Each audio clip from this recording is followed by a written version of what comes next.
Hello दोस्तों, स्वागत है हमारे यूट्यूब चैनल में। तो चलिए वीडियो को शुरू करते हैं। हम पढ़ा रहे हैं आपको परसेंटेज जिसमें हम पी वाई क्यू सोल्व कर रहे हैं। पिछले वीडियो में भी हमने आपको परसेंटेज का पी वाई क्यू सोल्व किया था। आज भी हम सोल्व करने वाले हैं कुछ और नए क्वेश्चन के साथ। चलिए वीडियो को शुरू करते हैं। पहला क्वेश्चन लेते हैं और सबसे पहले क्वेश्चन को पढ़ते हैं और फिर सोल्व करने की कोशिश करते हैं। तो पहला क्वेश्चन इस प्रकार है, ए और बी दोनों का वेतन का योग 4300 रुपया है। ए प्लस बी के वेतन का योग कितना है? 4300 रुपया है। ए अपने वेतन का 95% खर्च करता है। तो बचत कितना करता है? ए अपने बचत करता है 5%। और बी कितना खर्च करता है? बी खर्च करता है 80%। तो बचत का कितना करता है? 20%। यदि उनकी बचत राशियां समान हैं, ये बचत राशियां उनकी समान है, तो ए बाई बी का जो अनुपात हो जाएगा बचत का 20/100 हो जाएगा। सॉरी 20/5 हो जाएगा। 20/5 हो जाएगा। 20/5 यानी 4:1 हो जाएगा। क्या हो जाएगा? 4:1 हो जाएगा ए और बी के बचत का अनुपात।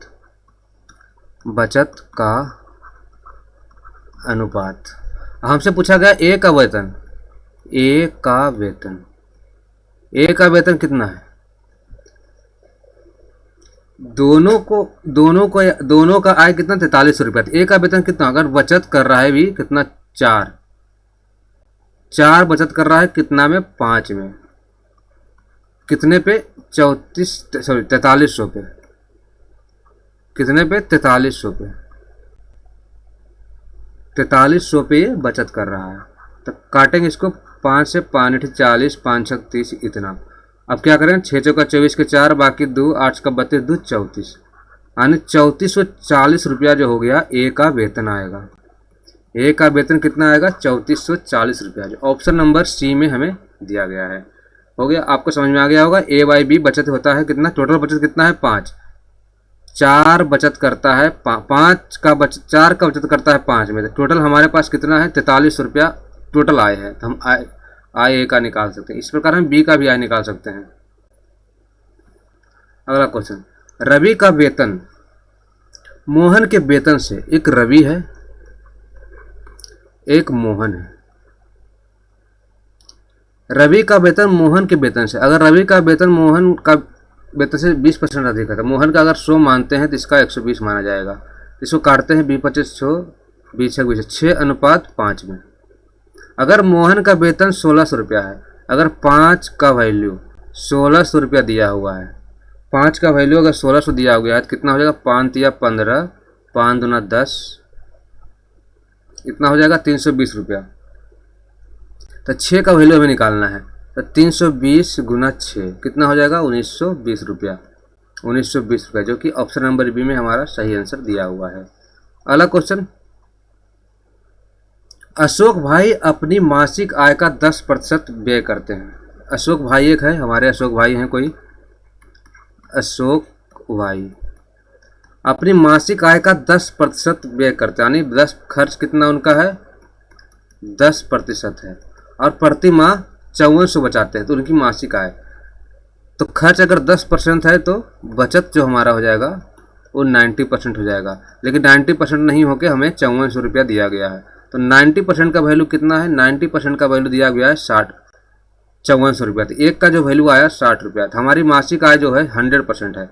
100% का कितना वैल्यू हो जाएगा? 100 × 60 कर देंगे, तो हमारा जो वेतन आ जाएगा 6000 रुपया हमारा वेतन आ जाएगा अशोक भाई का। Option number A. अगला क्वेश्चन, मॉरिस अपने भोजन पर अपनी आय का 25% खर्च करता है। उससे 1000 रुपये की वृद्धि मिलती है, लेकिन उसने खाद्य वस्तुओं पर अपना खर्च नहीं बढ़ाया। नतीजतन भोजन पर खर्च गिरकर 20% रह गया। तो उसकी प्रारंभिक आय बताइए। मतलब क्या हुआ? मॉरिस क्या किया? खर्च। मॉरिस अपने खर्च का क्या किया? 25% पुरानी आय पे, मतलब पुरानी पुरानी आय का 25% खर्च किया। फिर क्या किया, 1000 वृद्धि मिला तो क्या किया, नई आय पे उसको 20% खर्च होने लगा। नई आय का 20% खर्च हो गया। अब क्या कहा जाएगा, वहाँ पूछा गया प्रारंभिक आय, तो हम क्या करेंगे, पुरानी आय बटा नई आय का अनुपात निकाल देंगे। क्या हो जाएगा, 20 बटा 25 हो जाएगा। 20 चौका 5 चौका 20 5 25 यानी 4:5 आ जाएगा। क्या हो जाएगा, नई आय अनुपात पुरानी आय का अनुपात क्या हो जाएगा, 5:4 हो जाएगा। अब ये वृद्धि नई आय में हुई, 1 की वृद्धि हो गई। किसकी वजह से हुई है, जो हमारा 1000 रुपया वेतन बढ़ा उसकी वजह से हुई है। तो 1 का वृद्धि हुआ है किसकी वजह से, 1000 की वजह से। तो हमसे पूछा गया है प्रारंभिक आय। प्रारंभिक आय हमारी कितनी थी, 4 थी। तो 4 का वैल्यू कितना हो जाएगा, 1000 गुना 4। तो मॉरिस का जो प्रारंभिक आय थी वो 4000 रुपया हो जाएगी। ऑप्शन नंबर डी हमारा सही उत्तर हो जाएगा। अगला क्वेश्चन, अरुण की आय बाला की आय की 150% है और चंदू की आय अरुण की आय की। मतलब क्या है, यहाँ पे एक चंदू है, एक अरुण है, एक बाला है। तो यहाँ पे क्वेश्चन में कहा गया बाला की आय की 150% है अरुण की आय। तो बाला अगर 100 है तो ये 150 है। अब कहा गया है अरुण की आय की 120% है चंदू की आय। अरुण की आय अगर 150 है तो उसका 120% कितना हो जाएगा, उसका 120% हो जाएगा 180। तो यहाँ पे हो जाएगा 180। हमसे क्या पूछा गया है, तीनों की आय अरुण बाला और चंदू की कुल आय कितना है, 86,000 रुपये। तीनों को जोड़ देते हैं, कितना आ जाएगा, तीनों को जोड़ने पे तीनों का जोड़ दें तो कितना आएगा, 100 200 300 430 रुपया।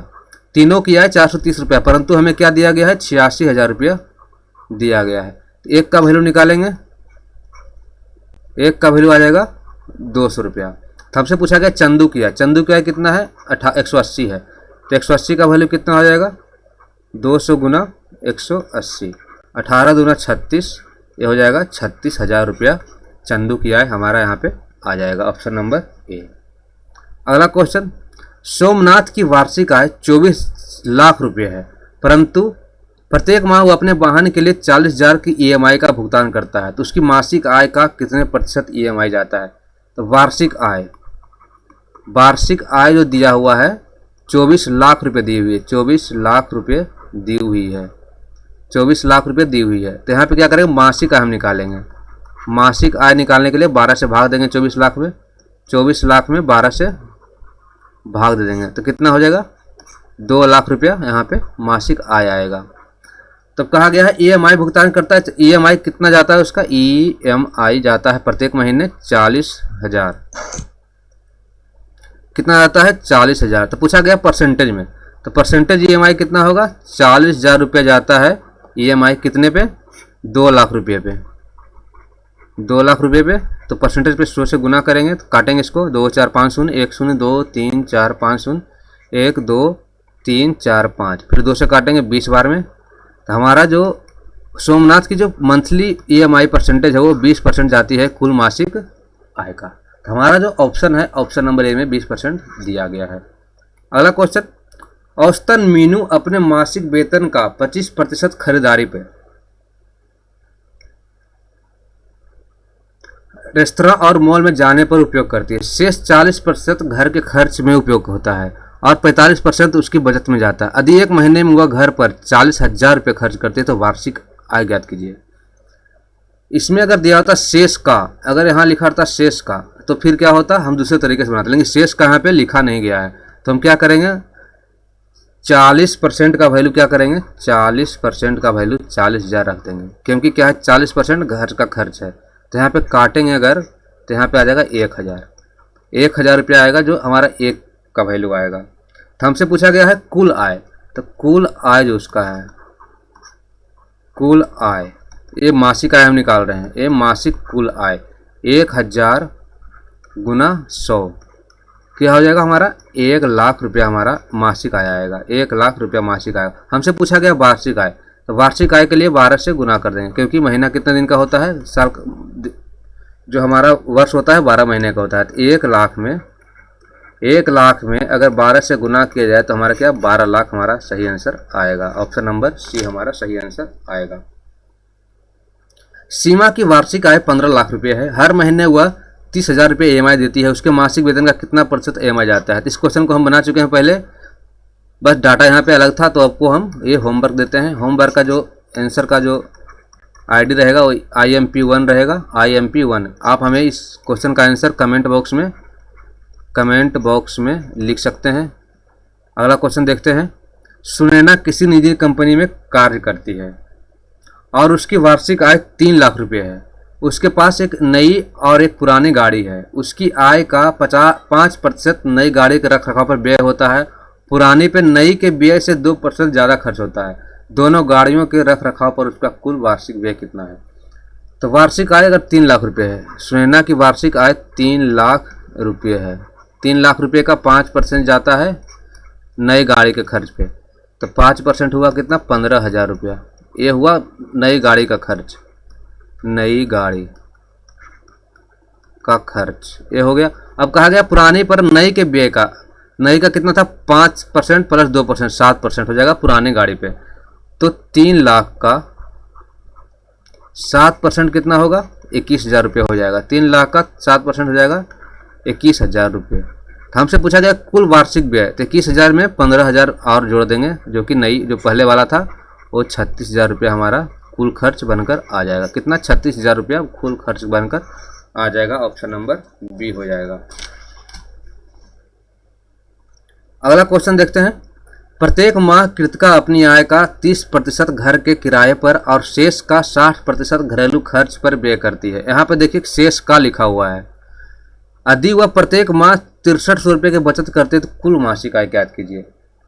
तो क्या कर घर पे उसका कितना खर्च है, मान लीजिए टोटल जो उसका आय है, टोटल आय जो है 100 रुपया है।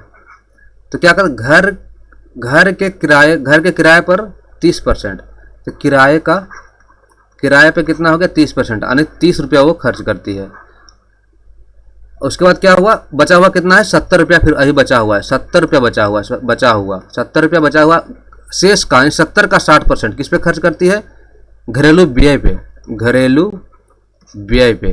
तो 70 का 60% कितना होगा 42 रुपया हो जाएगा। टोटल खर्च उसका कितना हुआ 72 रुपया हुआ। कितने में 100 रुपया में। अब पूछा गया है 6300 की बचत करती है। तो अगर 72 रुपया खर्च हुआ 100 रुपया में, तो 100 में 72 घटा देंगे तो उसका बचत आ जाएगा 28 रुपया। 28 रुपया वो बचत करती है। लेकिन बचत तो कितना करती है, क्वेश्चन के अनुसार 6300 रुपया बचत करती है। तो हमें 100 का वैल्यू निकालना है। तो 6300 बटा 28 गुना 100 कर देंगे। सच्चे को 28 सतनामा 63 900, ये हो गया 25 25 नमा 2 25 225 पर 2 0 22,500 रुपया का उसका टोटल मासिक आय है। Option number C. अगला क्वेश्चन। मीनाक्षी अपने मासिक वेतन का औसतन 10% खरीदारी और रेस्टोरेंट और मॉल जाने पर खर्च करती है। शेष 80, यहाँ भी देखिए शेष का नहीं लिखा हुआ है, टोटल में हम करेंगे। शेष 80% उसके घरेलू खर्चों पर व्यय होता है और 10% की बचत होती है। यदि मासिक घरेलू व्यय 48,000 रुपया है, तो मासिक घरेलू व्यय कितना उसका है 80% रुपया, 80% है उसके घरेलू खर्च। 80 का जो परसेंट का जो वैल्यू हमारे पास दिया हुआ है, काफ़ी सिंपल सा क्वेश्चन है, 48,000 रुपया। तो मासिक का कितना होगा 100 है हमारा। 48,000 80 गुना 100 काट देंगे इसको, 1 शून्य से 1 शून्य 8 छक 1 शून्य से 1 शून्य 8 छक 48 600। तो हमारे पास क्या आ जाएगा आंसर 60,000 रुपया इसका मासिक आय हो जाएगा। ऑप्शन नंबर ए हमारा सही आंसर हो जाएगा। अगला क्वेश्चन।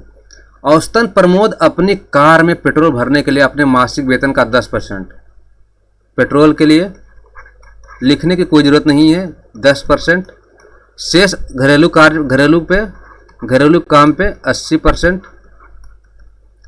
वेतन अब बचाता कितना है, बचाता जो है अपना वो 10% बचाता है। तो पूछा गया यदि मासिक आधार पर वह घर के काम में 24,000 रुपया खर्च करता है, घर के काम ये है 24,000 रुपया खर्च करता है, तो 80 का वैल्यू कितना है 24,000 रुपया दिया हुआ है। तो काटेंगे यहाँ पे 300 रुपया आएगा एक का वैल्यू।